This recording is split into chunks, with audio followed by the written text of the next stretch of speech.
नमस्कार दोस्तों, स्वागत है आपका आपके अपने चैनल शिक्षा दीक्षा विद वीके पर।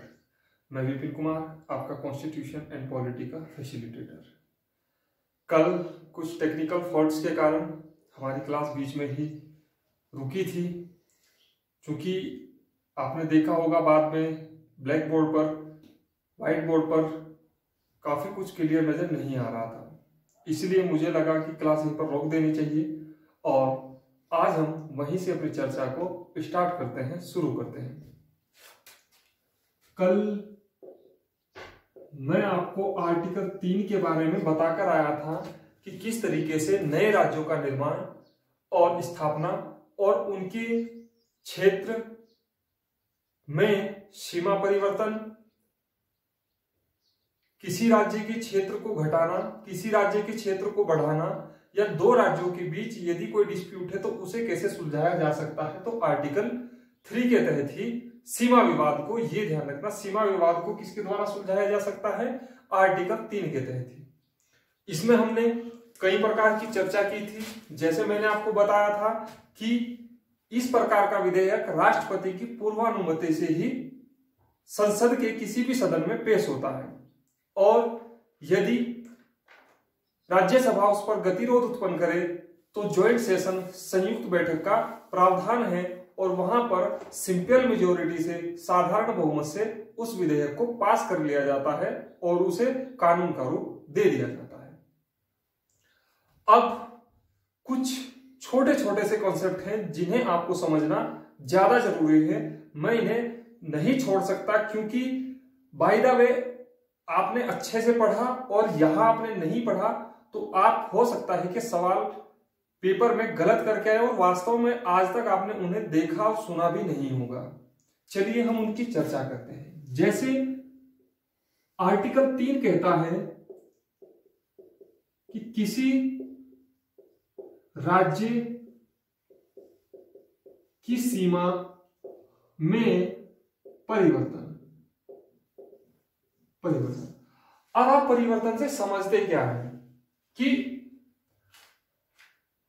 किसी राज्य की अगर सीमा में परिवर्तन करना है, चेंजेस करने हैं तो क्या होगा। अब अगर मैं कहूं कि उस राज्य की सीमा के बारे में बात की तो ये तो कोई परिवर्तन नहीं हुआ। तो सिंपल सी बात है, यहां पर क्या होगा, या तो उस राज्य की सीमा घटा दी जाएगी या फिर उस राज्य की सीमा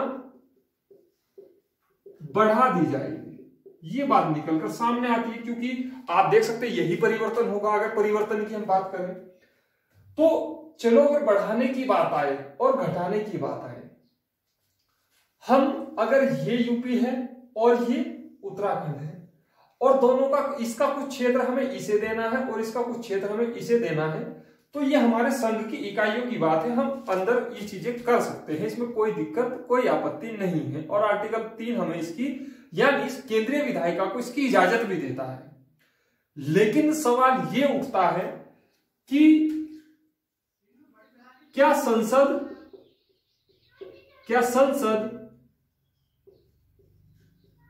किसी राज्य के क्षेत्र को काटकर या कम करके किसी अन्य देश को दे सकती है। मैंने कहा कि मैंने नहीं, ये सवाल 1960 में मैं आपको बताऊं सुप्रीम कोर्ट के सामने आया। इसका रेलेवेंस क्या है इस केस का, इस प्रोविजन से, इसे हम अब समझेंगे। सवाल ये उठा कि क्या संसद किसी भी राज्य के क्षेत्र को काटकर किसी अन्य देश को दे सकती है। तो यहां पर सवाल निकलकर ये आया, ऐसा कैसे कर सकती है संसद। तो सुप्रीम कोर्ट ने कहा कि अगर दो राज्यों के बीच सीमा विवाद है, या तो वो दोनों बैठकर सुलटा ले उसे, या फिर केंद्रीय विधायिका उसमें कानून बनाकर इंप्लीमेंट कर दे। लेकिन यहां पर जो बातें देखी गई, यहां पर साफ कहा सुप्रीम कोर्ट ने कि संसद ऐसा कानून बनाकर नहीं कर सकती, इसके लिए उसे संविधान संशोधन करने की जरूरत होगी। और इसके लिए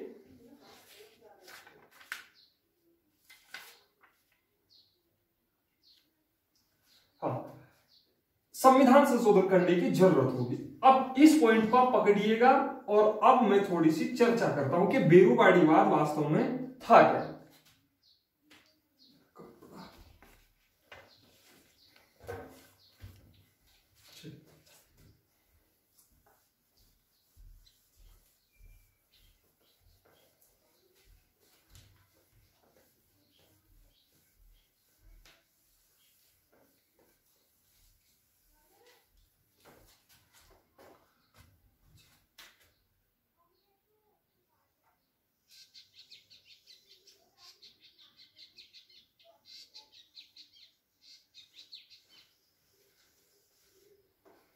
ये सपोज दैट भारत है, ऐसा मान लीजिए, और हमने पढ़ा ये पूर्वी पाकिस्तान था यहाँ पर, जहां वर्तमान में हम बांग्लादेश देखते हैं, BAG से डिनोट कर रहा हूं, और ये हमारा बंगाल पड़ता है। यहाँ पर क्या पड़ता है? बंगाल। अब इसका एक क्षेत्र था, ये कुछ क्षेत्र था इसका बेरूबाड़ी।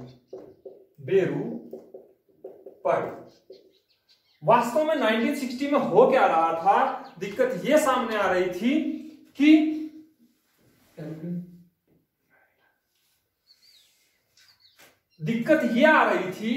इस क्षेत्र में ये पूर्वी पाकिस्तान, जो वर्तमान में बांग्लादेश बोलता है, ये पहले क्या था? पूर्वी पाक के नाम से जाना जाता था। तो यहां पर ये क्या था? काफी घुसपैठ कर रहा था और बंगाल में अस्थिरता की कंडीशन थी। तो इसके द्वारा किया क्या गया हमारे यहां, जब बेरूबाड़ीवाद को, बेरूबाड़ी किसका हिस्सा था? बंगाल का हिस्सा था।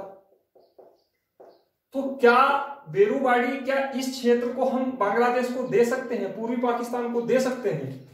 तो यहां पर संसद ने 9वां संविधान संशोधन किया और कहा कि इस क्षेत्र को स्थिर बनाने के लिए, इस क्षेत्र में सामाजिक, आर्थिक और राजनीतिक गतिविधियों को सुचारू रूप से चलाने के लिए संसद ऐसा कर सकती है और उसे, उसके लिए संविधान संशोधन करना पड़ेगा। ये बात निकलकर सामने आई। तो दोस्तों ध्यान रखना, बेरूबाड़ी 1960 में 9वें संविधान संशोधन के द्वारा किसे दे दिया गया? पूर्वी पाक। और वर्तमान में इसे क्या नाम जानते हैं? BAG यानी बांग्लादेश के नाम से जानते हैं। अभी दूसरा प्रोविजन मैं आपको बताऊं। दूसरा प्रोविजन ये किया गया 100वां संविधान संशोधन। ये कई बार पूछा गया सवाल है और इसमें भी यही व्यवस्था की गई कि केंद्र सरकार या केंद्रीय कार्यपालिका, संसद क्या कर सकती है? अपने सीमा विवाद को सुलझाने के लिए किसी देश को कुछ क्षेत्र दे भी सकती है और कुछ क्षेत्र ले भी सकती है। लेकिन यहां पर देखा गया कि कुछ क्षेत्र सिर्फ दिया गया था, उसके पीछे क्या तर्क थे, उसके पीछे क्या लॉजिक थे, उसका मैंने आपके सामने अच्छे से जिक्र किया। लेकिन यहां पर जो 1900 संविधान संशोधन था, कॉन्स्टिट्यूशन अमेंडमेंट था, वो किसके साथ किया? बांग्लादेश के साथ। बांग्लादेश के साथ इंडिया ने लगभग 111 गांव दिए और 99 संख्या हो सकता है ऊपर नीचे हो, तो आप चेक कीजिएगा। हालांकि सवाल में नहीं पूछी जाती है। 100वां संविधान संशोधन पूछेगा कि किससे संबंधित था? सीमा विवाद को सुलझाया, बांग्लादेश को कुछ गांव दिए और कुछ गांव लिए। तो ये बात कहीं ना कहीं हमारे सुप्रीम कोर्ट ने स्पष्ट कर दी कि किस तरीके से केंद्र सरकार इसे सिर्फ विधि बनाकर नहीं कर सकती। यदि किसी क्षेत्र के, किसी राज्य के क्षेत्र को किसी अन्य देश को देना है, वो भी किसके लिए? सीमा विवाद सुलझाने के लिए, तो इसके लिए क्या करना पड़ेगा? संविधान संशोधन करना पड़ेगा। इसे बायलॉ यानी विधि बनाकर चीजें नहीं हो सकती। हालांकि ये भी कानून का ही रूप जाना गया, लेकिन किसके तहत होगा? संविधान संशोधन के द्वारा, आर्टिकल 368 के द्वारा। तो यहां तक आप बात समझे और आप अभी बिल्कुल टेंशन मत ले। मैं कल या परसों की जो क्लास होगी मैं बहुमत पर ही रखूंगा, absolute majority, effective majority, special majority और आपकी जो भी आर्टिकल 368 के तहत जो मेजोरिटी में उसके बारे में चर्चा करूंगा। ये चीजें आपको वहां से क्लियर हो जाएंगी, इसमें आपको ज्यादा घबराने की जरूरत नहीं है। हालांकि ये सेगमेंट मुझे थोड़ा पहले बताना चाहिए था, लेकिन मुझे लगा कि अब बता देना चाहिए, तो अब कल या परसों की क्लास में मैं बहुमत को विस्तार से चर्चा करूंगा। इतनी बात आप ध्यान रखिएगा। अब अनुच्छेद 4,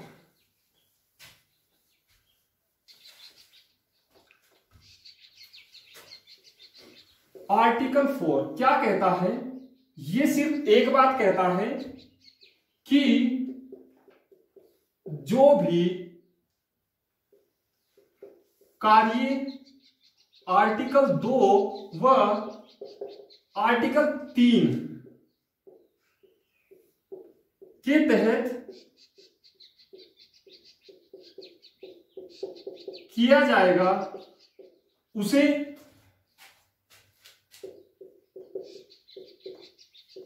संविधान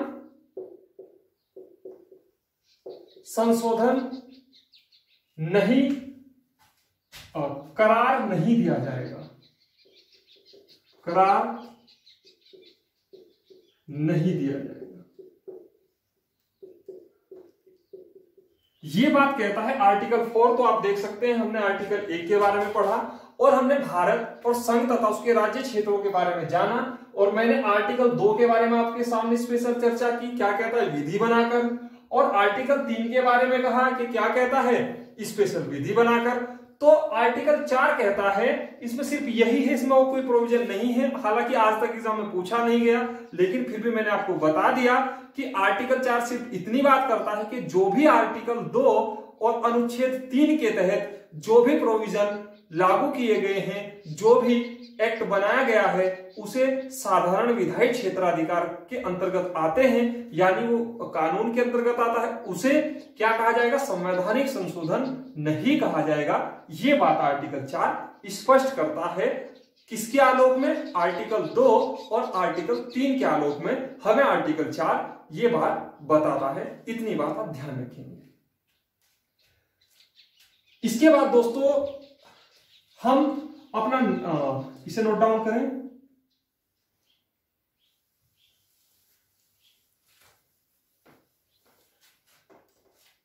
इसके बाद हम अपना नेक्स्ट भाग स्टार्ट करेंगे 2, नागरिकता।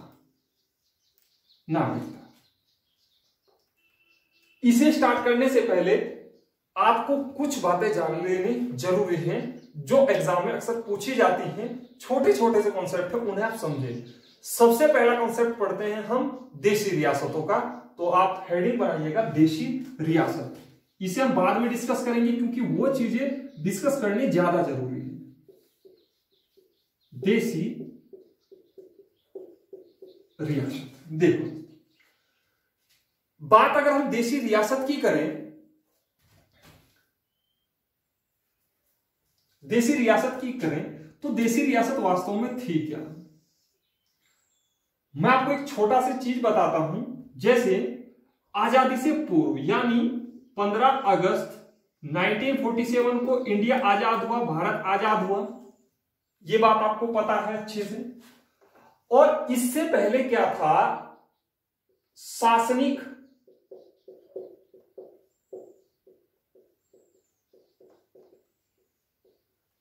प्रशासनिक इकाई 2 भागों में विभक्त थी। नंबर 1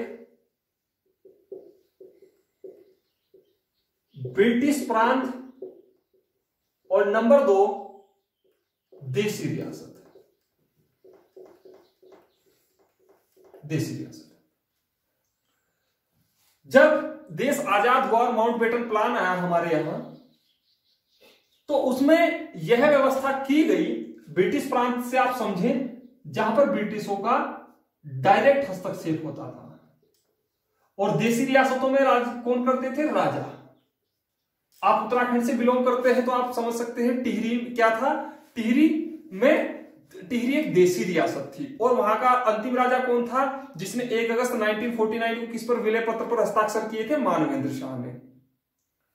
हालांकि जब उत्तराखंड की क्लास होगी इसके बारे में विस्तृत चर्चा की जाएगी कि कैसी स्थितियां उत्पन्न हुई थी, लेकिन अभी के बारे में आप सिर्फ इतना समझें कि अगर हम देसी रियासत का एग्जांपल लें उत्तराखंड के आलोक में, तो हम जानते हैं टिहरी रियासत और बाकी का क्या था, ब्रिटिश प्रांत था। अब देसी रियासत को 3 विकल्प दिए गए कि या तो आप पाकिस्तान के साथ सम्मिलित हो जाएं, या आप भारत के पास आ जाएं, और या फिर आप स्वतंत्र रहें। ये बात निकलकर सामने आई कि आप ऐसा कर सकते हैं, आप पाकिस्तान के साथ जाना चाहे तो पाकिस्तान के साथ जा सकते हैं, भारत के साथ आना चाहे तो भारत के साथ आ सकते हैं, और स्वतंत्र रहना चाहे तो स्वतंत्र भी आप रह सकते हैं। बात यहां तक तो ठीक थी कि देसी रियासतों का, क्योंकि कहीं ना कहीं यही ऐसे पिट्ठू थे जो अंग्रेजों को ज्यादा शय देते थे, जो उन्हें सपोर्ट करते थे। वास्तव में बताऊं, हालांकि उसके पीछे बहुत सारे कई कारण थे, जब हम हिस्ट्री पढ़ेंगे तो उसके बारे में विस्तृत चर्चा करेंगे और आपको बड़ा इंटरेस्टिंग लगेगा हिस्ट्री सब्जेक्ट भी। आज तक अगर आपने नहीं पढ़ा होगा तो अगर आप पढ़ेंगे तो आपको लगेगा कि वास्तव में अगर हिस्ट्री से हमने ऐसे पढ़ी होती तो शायद आज तस्वीर कुछ और होती। पाकिस्तान, भारत, 3 विकल्प दिए। अब देसी रियासत, अब सिंपल सी बात है कि भारत देश आजाद हुआ और राज्यों का गठन होना था, तो क्या होता? देसी रियासतों ने हमेशा कहा कि भाई राजा कौन चाहेगा उसकी पदवी छीने, कौन चाहेगा उस पर एक केंद्रीय शासन के क्या हो, नियम कानून लागू हो। तो कुछ देसी रियासतों ने क्या किया, स्वतंत्र रहने की प्रयास किया। मैं आपको बताऊं 562 टोटल रियासतें थी लगभग, और जिसमें से 559 ने नो इफ और नो बट किया, और क्या हुआ, भारत के साथ सम्मिलित हो गई। लेकिन 3 रियासतें ऐसी थी जो क्या रही, स्वतंत्र रहना चाहती थी, स्वतंत्र रहना चाहती थी। अब चलो 559 का तो नाम आपको याद भी नहीं रखना है, सिर्फ आप 3 का नाम जाने इनफ है, और इन्हीं से सवाल पूछे जाते हैं। ये नोट डाउन करें। चलिए,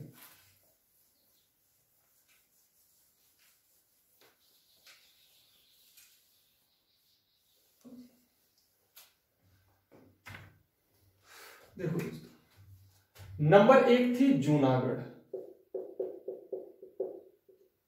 नंबर 2 थी हैदराबाद, और नंबर 3 थी J&K। ये 3 रियासतें थी। मैं आपको बताऊं दोस्तों, यहां पर जनमत संग्रह हुआ था, जनमत संग्रह हुआ था। और जनमत संग्रह का समझना कि जूनागढ़ की जनता, जो वहां पर जनता थी, उससे पूछा गया, एक पेपर लेके आए, आप ऐसे समझे जैसे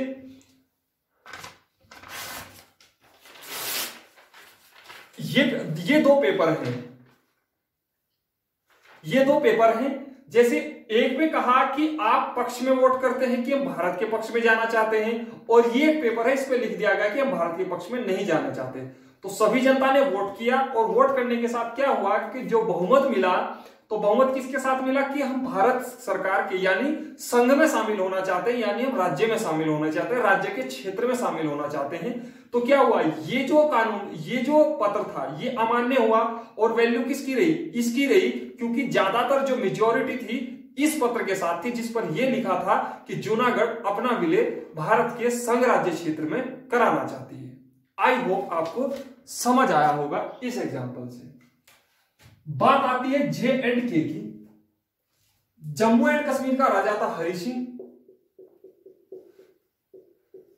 ये भी स्वतंत्र होना चाहता था, लेकिन 19 अक्टूबर 1947 में जब पाक कबीलाई लोगों ने जम्मू एंड कश्मीर पर अटैक कर दिया, तो फिर 29 अक्टूबर है, आप डेट चेक कीजिएगा, 47 को क्या किया, हरि सिंह ने विलय पत्र पर हस्ताक्षर किए, विलय पत्र पर हस्ताक्षर किए। अब आप अच्छे से समझें कि जूनागढ़ में जनमत संग्रह और जम्मू एंड कश्मीर का विलय कैसे हुआ, ऐसे हुआ। अब बात आती है हैदराबाद की, इसके बारे में ये इंटरेस्टिंग रहा। चलिए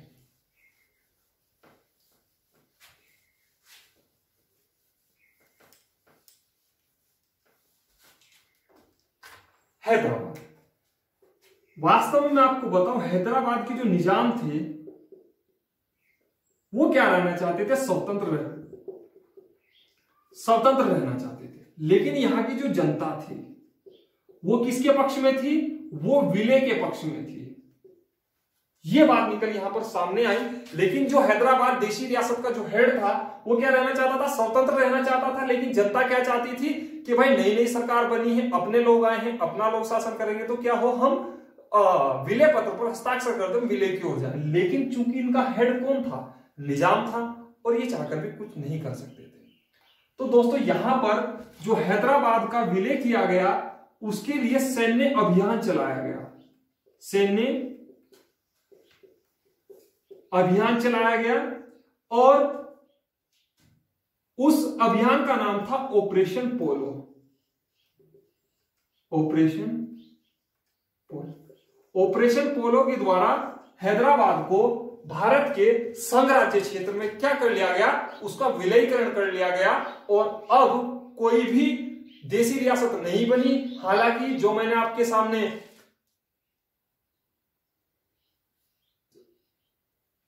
टिहरी रियासत की बात की तो वो वास्तव में बनी नहीं, वो 1949 में जाके क्या हुआ, उसका विलय हुआ, उसे हम बाद में जानेंगे। तो इतनी बात थी देशी रियासतों की। एक नोट करके आप लिखिएगा, बटलर कमेटी का संबंध देशी रियासतों से था। ये पूछा गया सवाल है, पूछा गया था कि बटलर कमेटी का संबंध किससे था, तो बटलर कमेटी का संबंध देशी रियासतों से था। ये 1927 में एक कमेटी गठित की गई थी जिसे देशी रियासतों के साथ बातचीत करने के लिए भेजा गया था। तो इतनी बात आप ध्यान रखेंगे। और देशी रियासत में इससे ज्यादा सवाल, इससे ज्यादा कोई भी फैक्चुअल चीज या इससे ज्यादा कॉन्सेप्ट आपसे नहीं पूछा जाएगा, इस पर मेरा पूर्ण विश्वास है, और आप इतना ही याद रखें। अब हम चलते हैं दूसरे कॉन्सेप्ट की तरफ, आप इसे नोट डाउन करें।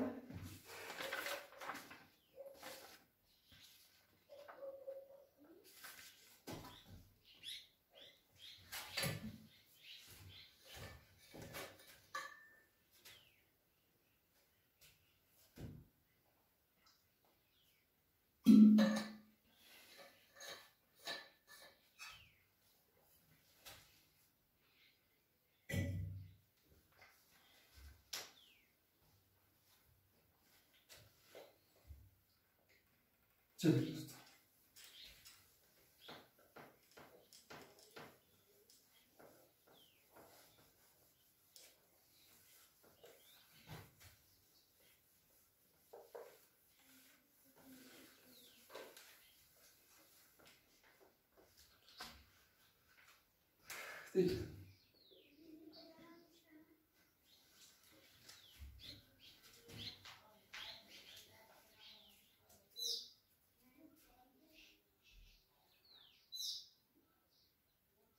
देखो,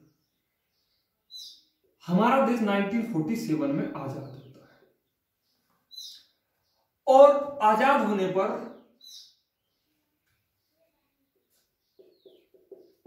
शासनिक प्रशासनिक दृष्टि से राज्यों का गठन होना था। ये बात यहां पर सामने आई।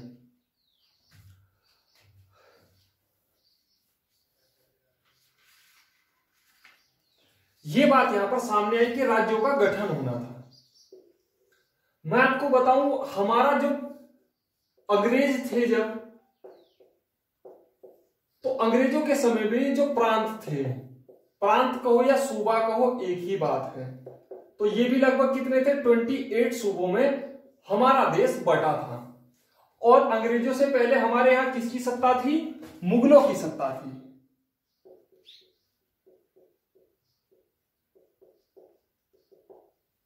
मुगलों की सत्ता थी। और मैं एग्जांपल लूंगा अकबर का। अकबर के समय भी हमारे यहां कहीं पर 14 मिलता है, कहीं पर 16। तो 14 और 16 सूबों में हमारा जो भारत था वो बटा था। सूबा या प्रांत, आप बात एक ही है कि आप प्रांत पढ़े या सूबा पढ़े या राज्य पढ़े, यानी संघ की इकाई। राज्य का एक और अर्थ होता है जिसे मैं आपको पिछले वीडियोस में क्लियर कर चुका हूं। तो यहां पर आप समझेंगे कि सूबा और प्रांत एक ही है, सूबा कहूं या प्रांत कहूं। तो मैंने कहा 1947 में शासनिक प्रशासनिक दृष्टि से राज्यों का गठन होना था। और अंग्रेजों के समय में हमारे यहाँ प्रांत थे, और जब हमारे यहाँ मुगल सत्ता थी तो उसके टाइम भी हमारे यहाँ प्रांत थे। अकबर के समय 14-16 प्रांत थे, कहीं पर 14 मिलता है, कहीं पर 16। हालांकि 16 की पुख्ता जानकारी मिलती है, मैं आपको बताऊं। और उसके बाद अकबर शाहजहां के समय में यह बढ़ा था। अब राज्यों का गठन हो, इसी को लेकर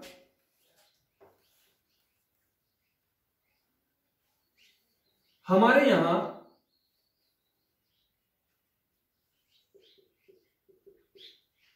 भाषाई प्रांत आयोग का गठन किया गया।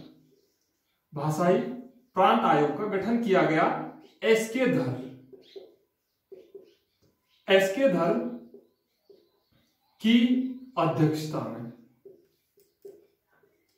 एसके धर की अध्यक्षता में भाषाई प्रांत आयोग का गठन किया गया। संविधान सभा के जो सदस्य थे, डॉक्टर राजेंद्र प्रसाद जो उसके अध्यक्ष थे, उन्होंने कहा कि भाई ये एड्रेस किया जाए कि राज्यों का गठन किस आधार पर हो। तो क्या हुआ, यहां पर ये चीजें निकलकर सामने आई। और एसके धर से पूछा गया, क्योंकि मैं आपको बताऊं इसके पीछे आप थोड़ी सी कहानी के रूप में से ज्यादा समझे तो आपको ज्यादा अच्छे से समझ आएगा। जब देश नया नया आजाद हुआ तो ये बात जोरों पर थी कि देश का गठन किस आधार पर हो। सांस्कृतिक और भाषाई आधार पर क्या राज्य का गठन होना चाहिए, क्योंकि देश में काफी वैविधताएं मौजूद थी। दक्षिण का कल्चर अलग था, नॉर्थ का कल्चर अलग था, ईस्ट का कल्चर अलग था, वेस्ट का कल्चर अलग था। तो क्या था, सभी का क्षेत्र अलग था। तो कहीं ना कहीं एक जो डिबेट थी वो जोरों पर थी कि राज्य का जो गठन है वो किस आधार पर हो। इसी को लेकर संविधान सभा के सदस्यों के सामने यह संकट आ खड़ा हुआ कि वास्तव में राज्यों का गठन किस प्रकार किया जाए। और एसके धर की अध्यक्षता में एक कमेटी गठित की गई और पूछा गया कि आप एड्रेस कीजिए, आप इस चीज का पता लगाइए कि राज्यों का गठन किस आधार पर हो। तब एसके धर ने कहा कि राज्यों का गठन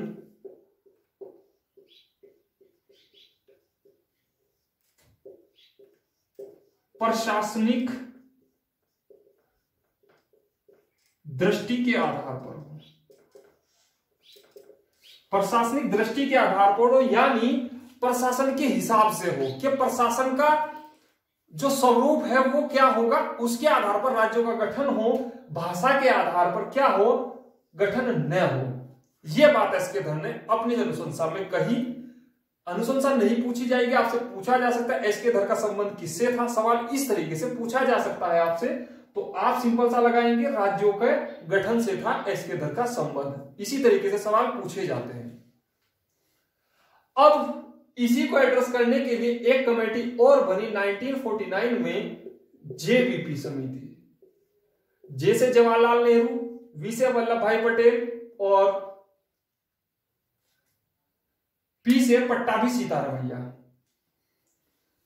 इनसे पूछा गया कि हो सकता है, संविधान सभा के सदस्यों को लगा कि हो सकता है इन्होंने रिकमेंडेशन कुछ जल्दी में दी। हालांकि जल्दी में ऐसा कुछ नहीं दिया था, सब वेल प्लान्ड था और अच्छे से उसकी समीक्षा की गई थी।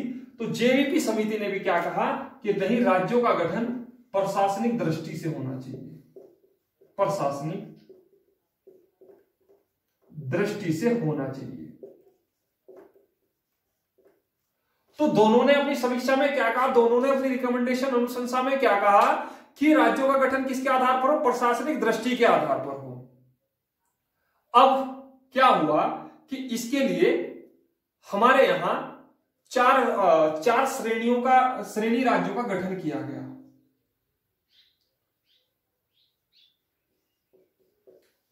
श्रेणी ख, ग और घ, आप ऐसे भी समझते ए बी सी और डी। यहां पर चार प्रकार की श्रेणी राज्यों का गठन कर दिया गया और इनमें राज्यों को डिवाइड कर दिया गया। हालांकि ये चीज भी नहीं पूछी गई है, लेकिन फिर भी आपको जाननी चाहिए, मैंने बता दी। श्रेणी राज्यों का गठन किया गया और उसमें प्रशासनिक दृष्टि से रूल रेगुलेशन इंप्लीमेंट करने के लिए इन राज्यों को डिवाइड कर दिया और उसमें 9 राज्य एक में, 10 एक में। हालांकि जब आपको नोट्स मिलेगा तो आपको बता दिया जाएगा किस श्रेणी में कौन से राज्य सम्मिलित थे, क्योंकि यहां पर वेस्ट ऑफ टाइम होगा और सवाल वहां से आना नहीं है। आप इतना समझे कि श्रेणी राज्यों का गठन किया गया। लेकिन दोस्तों मैं आपको बताऊं, श्रेणी राज्यों का गठन जरूर किया, लेकिन ये जो श्रेणी राज्य थे ये अस्थायी नहीं थे। ऐसा नहीं था कि ये एज ए लॉन्ग टाइम अपने इंप्लीमेंट में रहेंगे, प्रचलन में रहेंगे। तो इन्हें क्या कहा कि थोड़े दिन के मतलब ये हुआ कि अस्थायी पैमाना था, चलाकर देखा गया। इसी के बाद होता क्या है, आप इसे नोट डाउन करें, फिर मैं आगे की कहानी स्टार्ट करता हूं।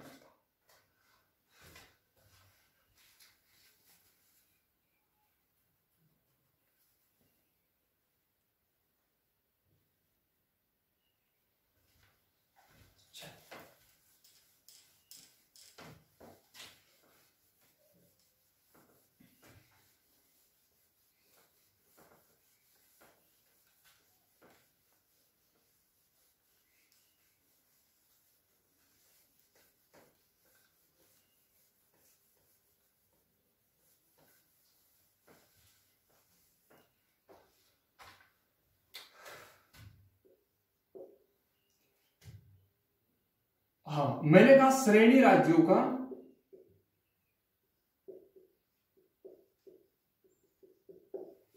गठन हुआ और श्रेणी राज्यों का गठन होने के बाद एसके धर आयोग हो या फिर जेबीपी समिति हो और अन्य कई, जिन्होंने कहा सबने किस पे राज्य की गठन का मांग किया, प्रशासनिक दृष्टि से राज्यों की मांग की।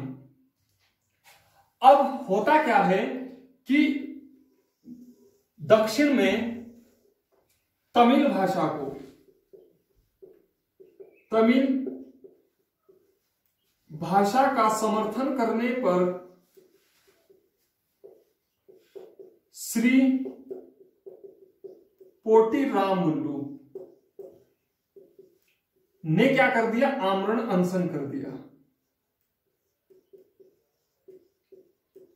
आमरण अनशन कर दिया कि हमारे राज्य का जो गठन है वो किसके आधार पर होना चाहिए, भाषा के आधार पर होना चाहिए। और जबकि आप देख सकते हैं पिछली जो 2 समिति थी उन्होंने क्या किया, उन्होंने स्पष्ट मना की थी कि नहीं, राज्यों का गठन जो है वो प्रशासनिक दृष्टि से होना चाहिए।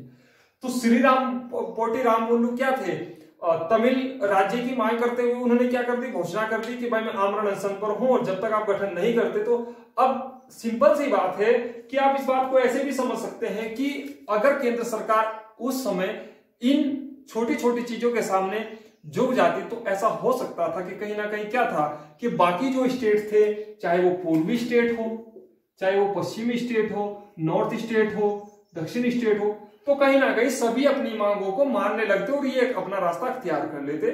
लेकिन अनफॉर्चुनेट होता क्या है कि श्री पोटी रामुलु की 64 डेज के बाद, 64 दिन के बाद क्या हो जाती है, मृत्यु हो जाती है। और इनकी मृत्यु के बाद एक हिंसक जन आंदोलन अपना स्वरूप धारण कर लेता है।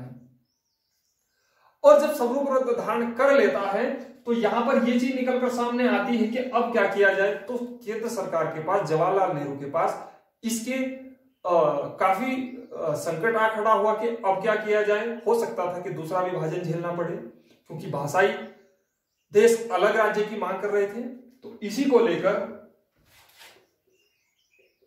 दिसंबर 1952 में क्या हुआ, इसकी मृत्यु हुई। और अक्टूबर 1953 में जे.एल. नेहरू के द्वारा पहला राज्य आंध्र प्रदेश भाषा के आधार पर गठित कर दिया गया, गठित कर दिया गया। यहां से ये बात निकलकर सामने आई कि दिसंबर 1952 में श्रीपोटी रामुलु की भाषा के आधार पर गठन करने को कहा इन्होंने, और इन्होंने कहा कि 1953 में जेआर नेहरू ने क्या कर दिया, पहले राज्य का आंध्र प्रदेश का 1953 में गठन कर दिया कि चलो भाई ठीक है, भाषा के आधार पर हम राज्य का गठन कर देते हैं। लेकिन दोस्तों बात यही नहीं रुकी, बात आगे तक गई और सरकार के अब आगे और भी चुनौती सामने आ खड़ी हुई, क्योंकि बाकी स्टेट्स भी इस बात पर जोर देने लगे थे कि हमारा भी एक राज्य का गठन भाषा के आधार पर या संस्कृति के आधार पर होना चाहिए। इसी को लेकर एक राज्य पुनर्गठन आयोग का गठन किया गया। आप इसे नोट डाउन करें, फिर हम उसके बारे में पढ़ते हैं।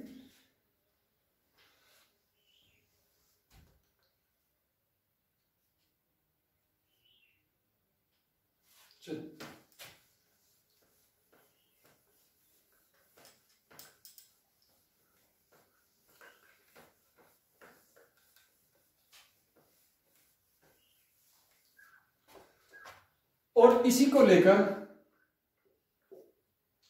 केंद्र सरकार के द्वारा राज्य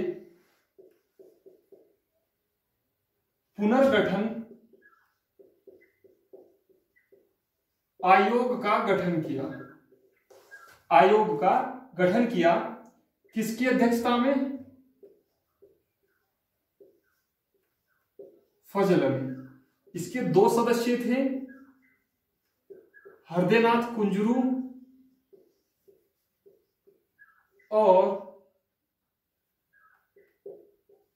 KM. Panikkar. M Panikkar, K M. नहीं, एम पणिकर। एम पणिकर 2 सदस्य थे इसके। एक बार इसके बारे में आपको याद रखना है, सवाल पूछे गए हैं। इसका गठन अक्टूबर 1953 को किया गया था। गठन कब? 1953 को। और इसने अपनी रिपोर्ट दी कब दी? 20 दिसंबर 1955 को। यह बात आपको अच्छे से ध्यान रखनी है कि गठन कब किया और अपनी रिपोर्ट कब दी। रिपोर्ट मतलब पूछा गया कि आप भाई एड्रेस कीजिए, क्या भाषा और संस्कृति के आधार पर राज्यों का गठन होना चाहिए, और अन्य भी जो कई फैक्टर्स थे उनके बारे में इससे अनुशंसा मांगी गई, इससे सूचना मांगी गई। तो यहां पर क्या किया कि 1953 में, अक्टूबर 1953 में राज्य पुनर्गठन आयोग किसकी अध्यक्षता में? फजल अली। इसे फजल अली आयोग भी कहा जाता है। आपसे अगर कभी सवाल पूछ ले कि फजल अली आयोग का संबंध किससे है, तो राज्य पुनर्गठन से। तो उम्मीद करता हूं कंफ्यूज नहीं होंगे। 2 सदस्य थे, हृदयनाथ कुंजरू, एम पणिकर, अध्यक्ष फजल अली थे, और गठन 1953 में और रिपोर्ट 20 दिसंबर 1955 को। इन्होंने 2 अनुशंसाएं वास्तव में अपनी प्रकट की कि इस आधार पर राज्यों का गठन होना चाहिए।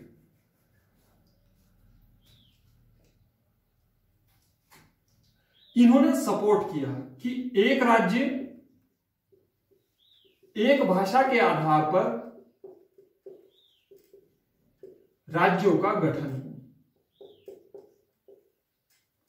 यानी एक राज्य एक भाषा के आधार पर। देखते हैं कि पिछली जिन 2 कमेटियों ने इसका जो विरोध किया था, इन्होंने कहा आप कर दीजिए ऐसा। दूसरी इन्होंने कहा कि सामाजिक व सांस्कृतिक आधार पर भी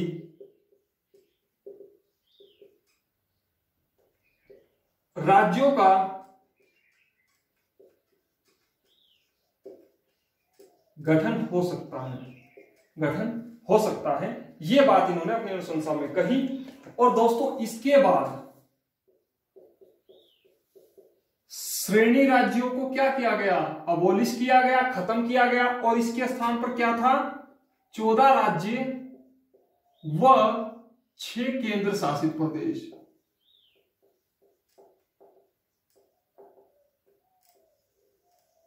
छह केंद्र शासित प्रदेशों का गठन किया गया।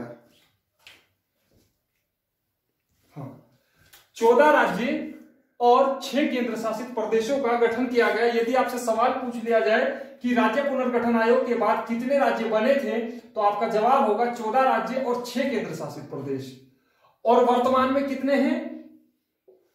28 स्टेट और 8 केंद्र शासित प्रदेश।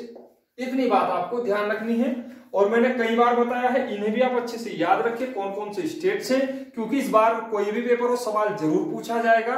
इसे आप अच्छे से स्टडी करें। और जो भी क्रम था, जैसे भी क्रम था मैंने आपको बताया, राज्यों का क्रम क्लास में मैं डिस्कस इसलिए नहीं करूंगा क्योंकि वो बहुत ज्यादा टाइम कंज्यूमिंग होगा। वो जब आपको नोट्स मिलेंगे उसमें आपको प्रॉपर वे में एक दिन बता दिया जाएगा। और उसके बाद यदि आपको अगर कोई समस्या आती है तो आप उसे डिस्कस जरूर करें। और मेरा पूरा प्रयास रहेगा कि मैं उसे आपके सामने क्लियर करने की कोशिश करूं। तो ये बात थी जो छोटे छोटे कॉन्सेप्ट थे उनके बारे में। अब एक दो चीजें और हैं जो आपको समझनी चाहिए।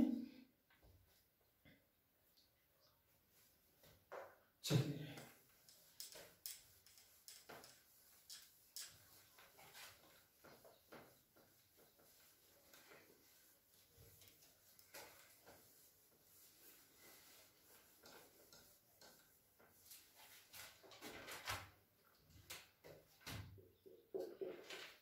गोवा।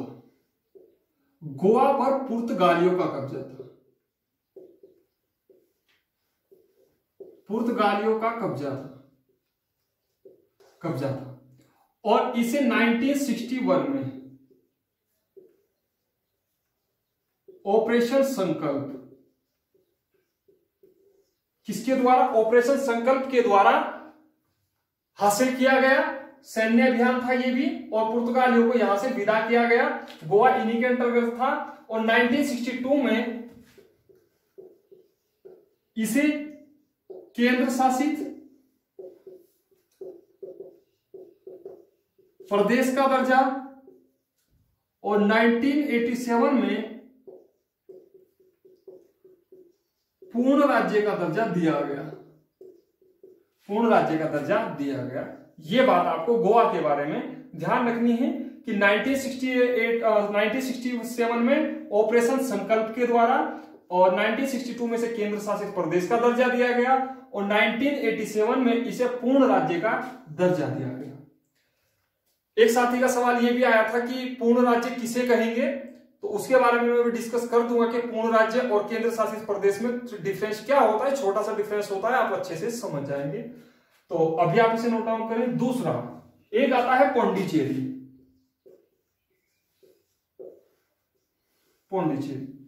पौंडीचेरी दोस्तों वास्तव में 4 भाग हैं इसके। पौंडीचेरी,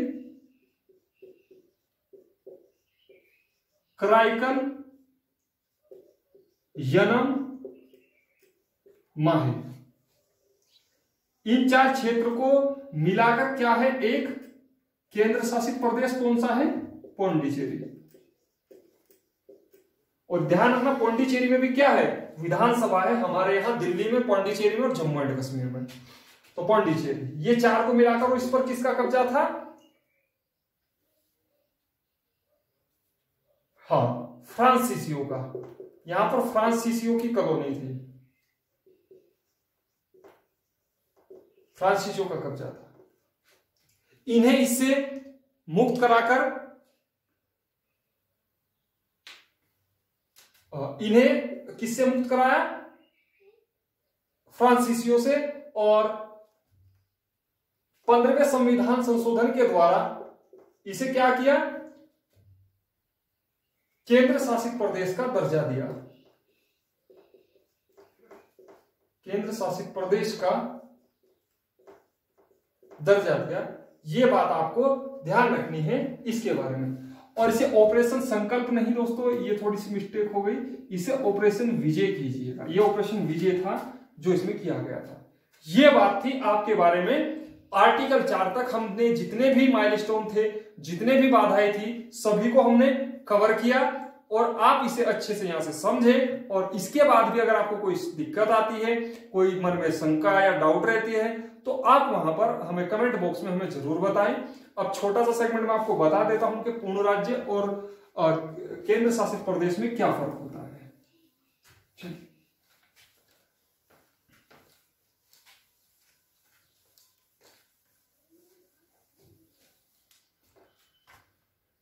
दोस्तों,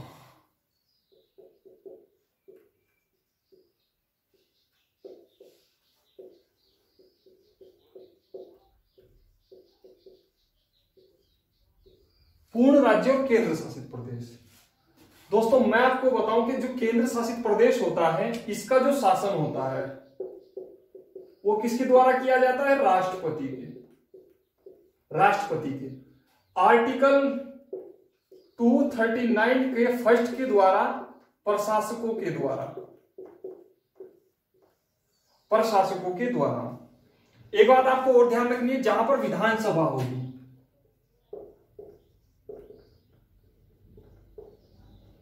वहां पर क्या होगा? उपराज्यपाल नियुक्त होंगे। उपराज्यपाल नियुक्त होते हैं और ये किसे रिपोर्ट करते हैं? राष्ट्रपति को। और दोस्तों ये बात आपको संसदीय प्रणाली में समझ आएगी जब मैं बताऊंगा आपको। राष्ट्रपति किसकी सलाह पर कार्य करता है? केंद्र सरकार की। केंद्र सरकार की सलाह पर राष्ट्रपति कार्य करता है। जैसे मैं एग्जांपल लूं दिल्ली का, तो दिल्ली में क्या है? अरविंद केजरीवाल है फिलहाल, और उपराज्यपाल अनिल बैजल हैं, अगर मैं सही हूं तो अनिल बैजल। तो दोस्तों जो पूर्ण राज्य नहीं होते, यानी जो केंद्र शासित प्रदेश होते हैं, वहां पर मुख्यमंत्री से ज्यादा पावर किसके हाथ में होती है? उपराज्यपाल के पावर हाथ में होती है। इसलिए जो केंद्र शासित प्रदेश हैं वो क्या चाहते हैं कि हमें पूर्ण राज्य का दर्जा प्राप्त हो, और पूर्ण राज्य में राज्य का असली मालिक कौन होता है? सीएम, यानी उस राज्य का मुख्यमंत्री। अब मैंने आपको एक राज्य सूची बताई थी, तो उसमें हमने डिस्कस किया था कि कितने विषय हैं? 61 विषय। तो यदि अब इन 61 विषय पर कोई भी डिसीजन लिया जाना है, कोई भी चर्चा की जानी है, तो क्या है? इसमें सीएम मुख्यमंत्री अपने आप में स्वतंत्र है। लेकिन यहां पर क्या है? यदि ये 61 विषय हैं तो इनमें से मैक्सिमम विषय पर उसे किसके पास आश्रित रहना पड़ता है? उपराज्यपाल। और उपराज्यपाल किसके? राष्ट्रपति के। और राष्ट्रपति किसके? केंद्र सरकार। यही कारण है कि आए दिन दिल्ली सरकार और केंद्र सरकार के बीच तनातनी रहती है और उनके बीच डिस्प्यूट का कारण बनता है, यही बनता है। एक चीज और, यदि दिल्ली को पूर्ण राज्य का दर्जा दे दिया जाए तो वहां के जितने भी मंत्रीज हैं, जितने भी वो हैं, तो वो क्या हो जाएंगे? वहां पर एक किराए के अनुरूप हो जाएंगे। वो क्या होंगे? वहां पर फिर वहां का जो मुख्यमंत्री होगा उस स्टेट में क्या डिसीजन लेना है, अपनी स्वायत्ता के साथ डिसीजन ले सकेगा। इसीलिए कहीं ना कहीं एक कारण ये भी है कि उसे पूर्ण राज्य का दर्जा नहीं दिया गया है। हालांकि सब थ्योरेटिकल बातें हैं, ज्यादा नहीं जानना है, लेकिन बस आप ध्यान रखिए पूर्ण राज्य में सीएम स्वायत्त होता है, लेकिन यहां पर जो केंद्र शासित प्रदेश होते हैं जिनमें विधानसभा है, स्पेशली उनकी बात, तो वो क्या है? वहां पर सीएम स्वायत्त नहीं होता डिसीजन मेकिंग के लिए, उसे उपराज्यपाल पर आश्रित रहना पड़ता है। और यही कारण है कि कहीं ना कहीं वो पूर्ण राज्य की मांग करते हैं। और आर्टिकल 2 के तहत मैंने जो आपको डिस्कस किया था कि पहले से मौजूद श्रेणी से, from the boundary of already existing state, तो वो किसकी बात की थी? इस पूर्ण राज्य की। और from the outside boundary of already existence, वो किसकी बात थी? केंद्र शासित प्रदेश की। तो वहां पर हमने इसे अच्छे से डिस्कस किया था। आई होप आपको ये चीज समझ आई होगी। इसके बाद भी अगर आपको कोई शंका, आपको कोई दुविधा या आपका कोई सवाल रहता है तो आप जरूर पूछे। मेरा पूरा प्रयास रहेगा कि अगली बार मैं उसे क्लियर करूं। तो ये था पूर्ण राज्य और केंद्र शासित प्रदेश में डिफरेंस। थैंक यू दोस्तों, आज का हमारा सेगमेंट खत्म होता है। नेक्स्ट क्लास में हम बहुमत पढ़ेंगे और उसके बाद हम नागरिकता को देखेंगे, क्योंकि बहुमत का काफी रोल है और उसमें काफी सवाल आपको समझने में भी दिक्कत आती होगी। जैसे मैं साधारण विधायी क्षेत्राधिकार बोल देता हूं, आर्टिकल 368 के तहत विधायी क्षेत्राधिकार बोल देता हूं, तो वो चीज आपको कहीं ना कहीं दिक्कत आती होगी। तो उसे कल की क्लास के बाद आपको वो समस्या नहीं आने वाली है। थैंक यू दोस्तों, मिलते हैं कल। आप अपनी पढ़ाई अच्छे से करते हैं।